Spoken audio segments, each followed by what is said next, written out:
Okay, we're back on. We were talking about Room for Two. Why do you think it went off the air? You know, it was such a good show, and I think television is so difficult, and it's kind of like all the planets have to align in order for a show to hit. And I don't know if it was just timing. I can't really remember what else was on. And just it got great critical reviews, but the ratings weren't good enough, I guess. And I don't can't remember what the time slot was and all that kind of stuff. So I don't know, but it was a great show. I'm very proud of that show. What about the comedy aspect of it? What did you learn about doing comedy in front of an Well, audience? as I said, Linda was just a brilliant, very, emotionally full actress. And then she really could do, it's things, little double takes and little gestures. It was kind of small stuff. We had a couple, funny sort of sight gaggy kinds of things. But for the most part, it was really about the relationship. Rick Callard and Wendy Goldman wrote it, and they're really terrific writers, and they just got it. They completely got it's why Raymond was so good too. The humor all came out of the relationships between people. It wasn't so much the situation, although you would put them in these situations, but it's because you knew their relationship and the problems that they had in their relationship that made it so enjoyable and so funny. So what did you do after it went off the air? Are you still getting other parts? Cried, got pregnant, had a baby, and then got another job. I can't even remember what the name of the show was. Someone Like Me? Is that it? Someone Like Me with Gabby Hoffman, and I played her mom, and it was about her preteen kind of growing up and her view of life. And I really hated that job. Hated it. Great people, everybody really nice. The producer, Bruce Halford, wonderful guy. Went on to do Drew Carey and a number of other things. Just the show, I just don't think it worked. Couldn't decide. Bruce is actually a very edgy guy, and they tried to soften the show up, so it became neither one thing nor the other. I think that was the problem. And the parents were just this sort of kind of generic parents. Who knows who they were, what they were about, where they came. It was really about her. So it was a very hard kind of part to play. And I think I had just, I can't remember. I guess I just had my oldest one. So I was fat and I was tired and I was nursing and I didn't like the show. And, my agent called up and said, they're not going to, sorry to tell you, I don't know how to tell you, they're not going to pick up the show. And I was like, hallelujah. I was so happy. She goes, I've never had this reaction before. I said, no, I'm so happy. It's not where I want to be at all. So I think we did 6 episodes of that or something. It was very short-lived. You also did Party of Five. Oh, Party of Five, yes. I played Love, what's her name? I'm so ancient now. Am I the oldest person you've interviewed for this? Because I cannot remember. Jennifer Love Hewitt. Jennifer Love Hewitt played her birth mother, that gave her away at birth. And then she finds me. And that's an audition I really remember too, because somehow I connected to this story. I mean, I really connected, and I knew in the room when I was doing it that I knew no one else was doing what I did when I went in the room. I just felt this. So, so I got that part, and I think I just did a couple episodes of that. And, it was kind of fun, and it was a little gig to get you through while you're waiting for a regular job. Also, Women of the House. Women of the House was really fun. That was Linda Bloodworth Thomason, and it starred Delta Burke, who was sort of reprising her role from Designing Women. Sugar Baker, what was her first name in that character? Don't know how many kids I have. Don't know where I'm going after this. Someone should take my driver's license away because I'll end up running people over. I'm so old. Suzanne Sugarbaker. So that was her character from Designing Women. So she comes and she's taking over her husband's congressional seat. He dies, so she takes it over. And Linda Bloodworth and Harry Thomason are very political people, and lovely, lovely, lovely. and they gave me the role of this straight up really tightly wrapped Republican, and that was really great. And I got to wear these very Nancy Reaganish kind of tight little suits, red suits and emerald green suits and things. And then I got pregnant after we got picked up. I got pregnant after the pilot, and I got huge. So we did that with me pregnant all the way through. And the suits, the tiny, cute little suits, just got bigger and bigger and bigger. and, and that was a really interesting experience because Linda Bloodworth writes tomes, and you had to memorize it all, even though most of it ends up on the cutting room floor because they can only put 22 minutes on. So nevertheless, you had to recite and rehearse and remember, 58 pages of dialogue when they were only going to use 28. So I'm happen to be very good at really fast memorization, and I can suck it up and spit it out. I won't be able to tell you the next day what we shot, but in the moment I can do it. So that was so much fun because Delta is a blast. Terry Garr was fantastic. We had, so it was the three of us, and there was another part that changed actresses a couple of times. And that too did not last. That was not meant to be. People are surprised when, they talk about Raymond. They don't realize that Raymond was my fourth sitcom. I had done these other ones before, but they come and go. Now, what was the time period between Raymond the House and Raymond? Everything I can clock by where my kids are. So I had my second son, who was 10 pounds when he was born, after Women of the House. And then, so 2 years later, Raymond came along, shot the pilot, got a call that was picked up, called them back, said, sorry, pregnant. So once again, I was pregnant for the first season of a new show, which was pretty brutal for me because my oldest son at that point was 3, and he had broken his leg and was in half a body cast in a wheelchair. And then I had the 1-year-old in the baby Bjorn carrier, and then I was pregnant with the third one. And I'd come in to work with all these children in a wheelchair and hanging off of me and inside of me. And I was exhausted. And this is the first season, so you're trying to figure out your character and remember your lines and get to know the other actors, and everything is kind of gelling. It takes a good year for a show to really kind of find its legs. And so it was pretty rough. I don't remember a lot about it. But it was 2 years, and it was getting kind of scary too, because we had our 2 kids and no work for about 2 years. And it was getting to the point where, somebody needed to get a job. So the Raymond thing came along, and thank God. It was great, yeah. Well, take us through that. How exactly did you find out about Everybody Loves Raymond? Well, it was pilot season, and I had read for a couple things, and nothing was really quite right. I know when, I go in and I always do my best, but, sometimes you're just not right for things. Things aren't really clicking, or script isn't quite there, and you don't know how to make it get there. When I read the script for the pilot for Everybody Loves Raymond, I just thought, this is a beautifully written script. I didn't think my character was that interesting, but the script overall was so good. I thought they're very good writers, so they'll figure it out. And then the actual day I went to audition, I was really harried and had a babysitting issue and had to get in and get out, and I really didn't have time to do the audition, but I needed to go. I remember just clipping coupons. That was like my big year of clipping coupons. It was like trying to save money anywhere we could because we had none. So, and I ran in there, and they talked to me and talked and talked and talked and talked and talked. And I was thinking, I have got to get out of here. I need to just read for them and go. So I finally said, do you mind could we just go ahead and read? And they said, oh, will you read? You'll read for us? And I said, what did my agent tell you? I wouldn't read? So my agent had said, well, she'll meet, but she won't read, because I was such a star, sitting in my backyard trying to save 50 cents on 2 packs of ballpark franks.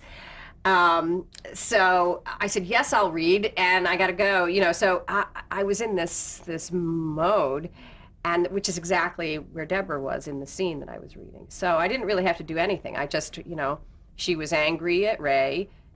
I'm always angry at my husband. And so I just did, just like, let's do it. Did it, walked out, and took me to the network the next day or two and did the same thing. And Ray and I really hit it off too. Initially when I saw him, when I first met him, I'd never heard of him. Apparently he was a big deal in the stand-up world, but I was not a part of that world and didn't know who he was. And he was sitting by the door, I remember, when I walked into the room. I'm looking around thinking, which one is Ray Romano? Because there were a lot of people in the room. And I saw him and I thought, I'm not going to put much stock in this show. I'm not going to go out and put the addition on the house yet because I don't think it's going to, he didn't jump out at you as being particularly charismatic. But we really hit it off. He's a dad. It's unusual as a stand-up to be married with children for a long time. He was probably one of his only friends, one of his only group that, was married with children. And he was just easy going. And we both, did really well at the auditions together. So he also says I'm the only actress that would kiss him in the scene when it was required. So he kind of said they kind of had to give it to me because nobody else would do the scene. Oh, it was required, and then you did it, but none of the other actresses who did the scene would kiss him. So I'd do anything for a job. Now, how did you know when you got it? How were you told? Do not remember. Don't remember. I guess my agent must have called and said I got it.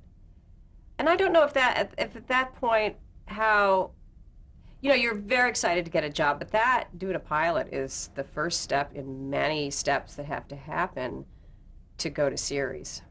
So you kind of you're glad to get the pilot, you're going to get that money coming in. That's about, at that point, I think I was smart enough to know that not to think too much further than that. Do you know any of the other actresses that you were up against? I guess if I looked at a list today, I probably would know them, but I don't remember right now. I know there were a lot. I think I was one of the last people they saw. They actually took somebody else to the network. They took some other actress, I don't know who it was, and the network passed on her. So, it's very narrow. I mean, it could have easily not gone this way, and you and I wouldn't be sitting here. That's scary to think, really. And talk about the character. Describe her. Her name. Deborah Barone. I think as every housewife in America, I had so many people come up to me and just say, I have the same frustrations with my husband. I have the same frustrations with my mother-in-law. Deborah didn't work. She was a stay-at-home mom. And it was just so, I think the writers, there were almost no women writers on the show, but they really were in touch with their wives and their wives' feelings because they did a really great job of writing how women feel about how their husbands behave. And we're not talking about, addictions or we're just talking about how men in general are, and it's so different from the way women operate, and they really nailed it. And that's what people loved about the show and about these characters. And also, Deborah got to be, it started out, she was kind of the straight person, but little by little, they gave her her own paranoia and her own faults, and she could be a liar and try to trick Ray or trick Marie or scheme stuff to get what she wanted. She found out that Ray was going to throw her a surprise birthday party, so then she decided she wanted it to be the kind of birthday that she wanted, so she schemed on how to, and pretended that she didn't know about it and got caught. And, so it was really gratifying that she wasn't as crazy as the Barones, but she had her own stuff. What was her background? Deborah was from Connecticut. This is the thing we really had to kind of search. It was the least developed when we first did the show. My parents were played by Katherine Hellman and Robert Culp, and they were very sophisticated. They vacationed in Vietnam, and they were always going to new gallery openings and trying new things, and this is where Deborah came from. And she was working in PR for a sports team when she met Ray in this show. So she was very educated, and there was one point where she tries to go out and get a job and fails miserably at it, and then just abandons that idea. So I really related to her, and as the show developed, Deborah developed. What were her good traits, do you think? It's funny because people really, she could be sort of such a bitch, but I guess she was really patient, and she recognized Ray's good qualities. As much as she got angry at him, she recognized his good qualities. She recognized the value of family, and I think she always was trying to make it work. Her thing was it was almost like Lucy and Charlie Brown with the football.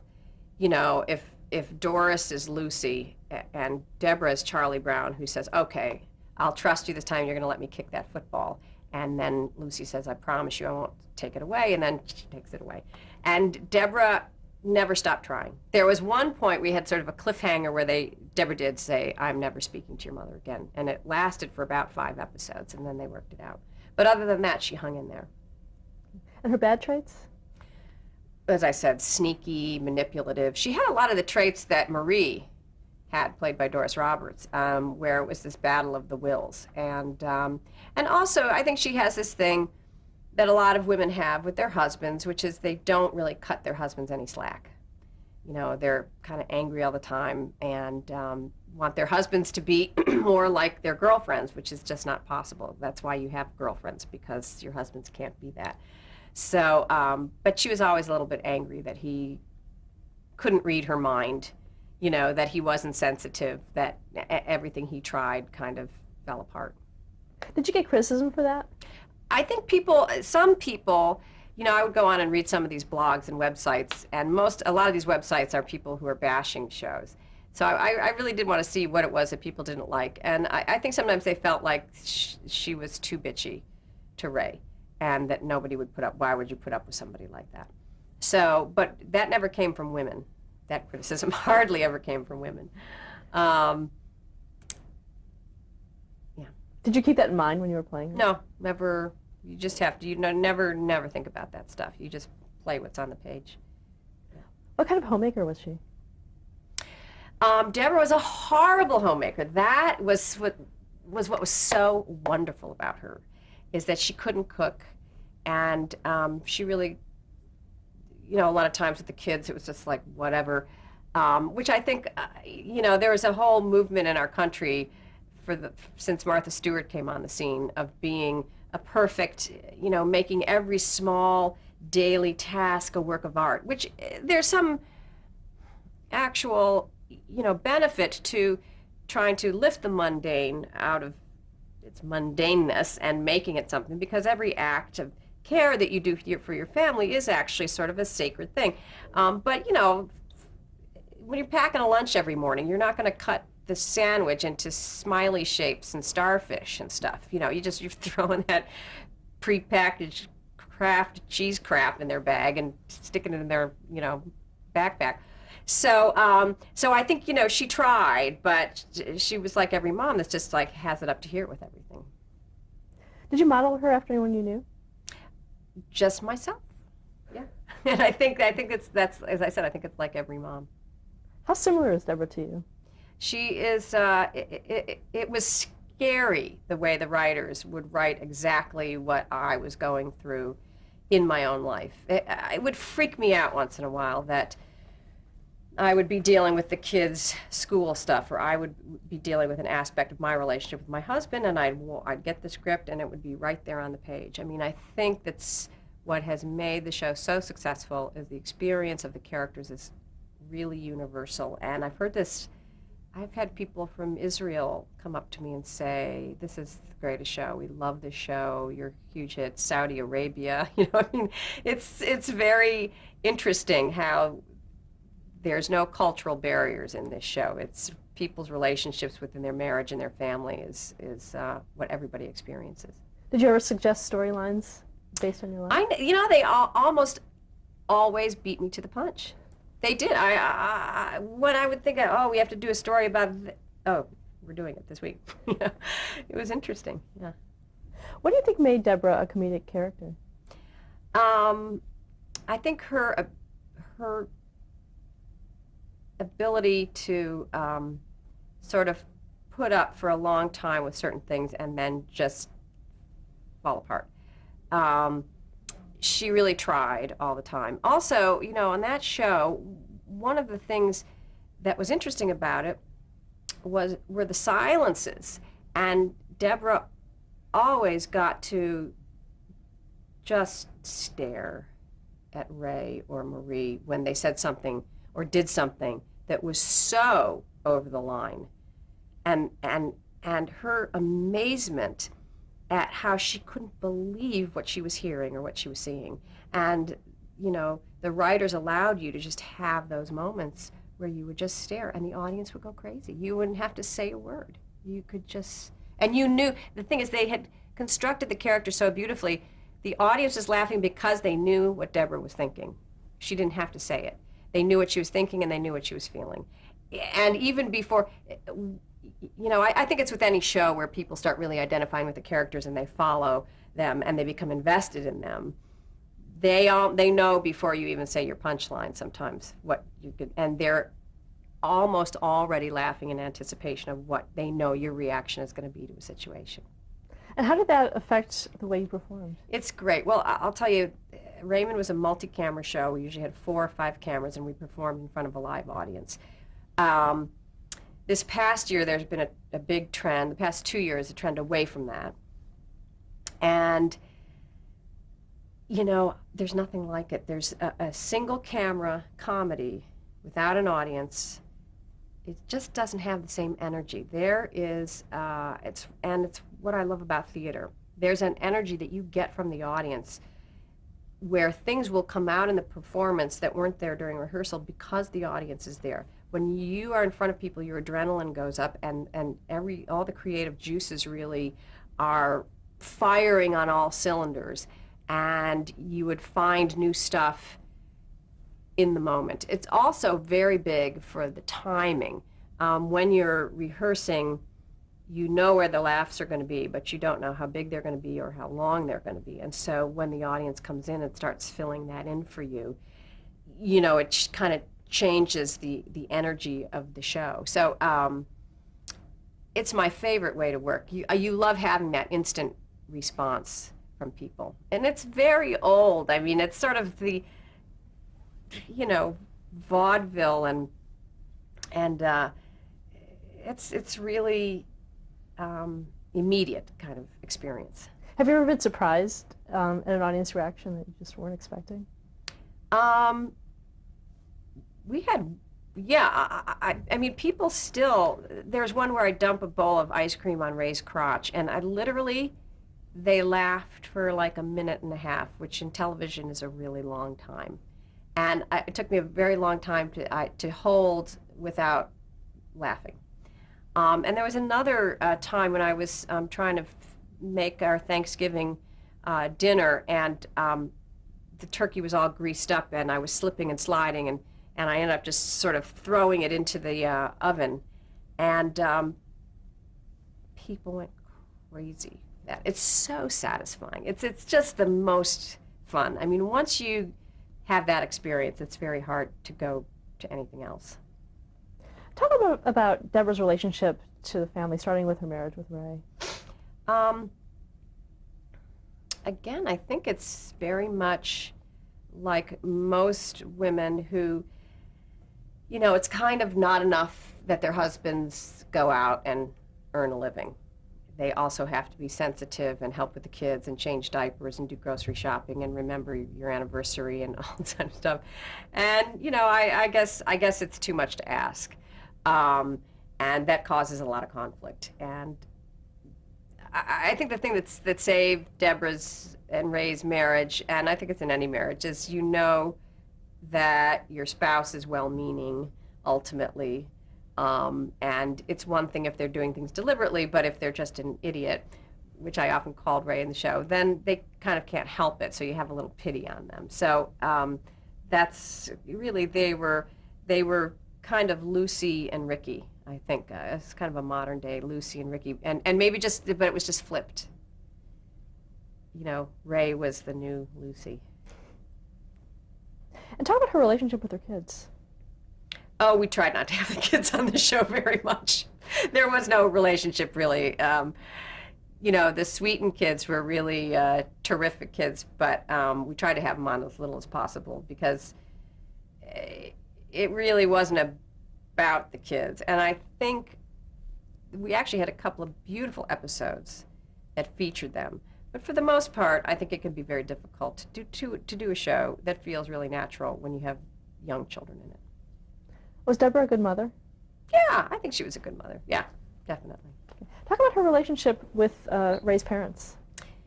Well, that was just a classic battle of the wills between Deborah and Marie. And Doris and I always loved our scenes together, and there was a few episodes that pitted us against each other, which were just terrific.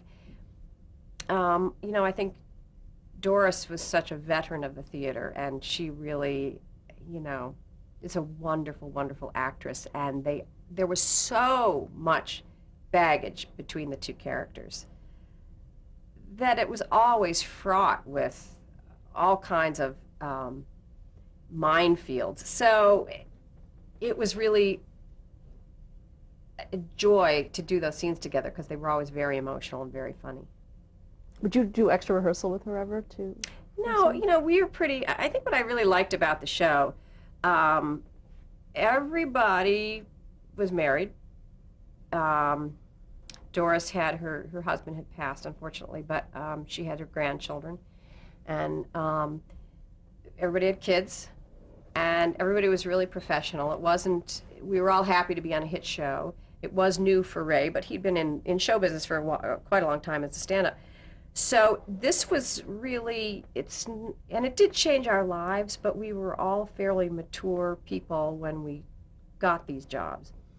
And we were very happy to come into work, rehearse, and go home. And we had kids to pick up, and we had homework to do, and we had other engagements and things we had to do. And so we all worked very fast and didn't need to be hanging around with each other a lot. We were all friends, you know, but it wasn't a kind of a social scene for us. It was definitely work. And so we were very efficient in our time, and we all got it done quickly. And Deborah's relationship with Frank? It was very sweet. I think with Frank and with Robert, I liked both of those relationships because although I fought with Frank, I think we felt on the same side a lot because Frank had a lot of problems with Marie also. So we worked together. And I've always felt that Robert was my favorite character because he was such a sad sack, and I felt so sorry for him. And he was so big and so sweet. It was such a funny combination because when they were originally casting this, they thought of a very tiny, wiry, angry guy. And they ended up with a very tall, big, soft, sweet guy. And now you can't picture it any other way. Stop there to change the Okay. tape.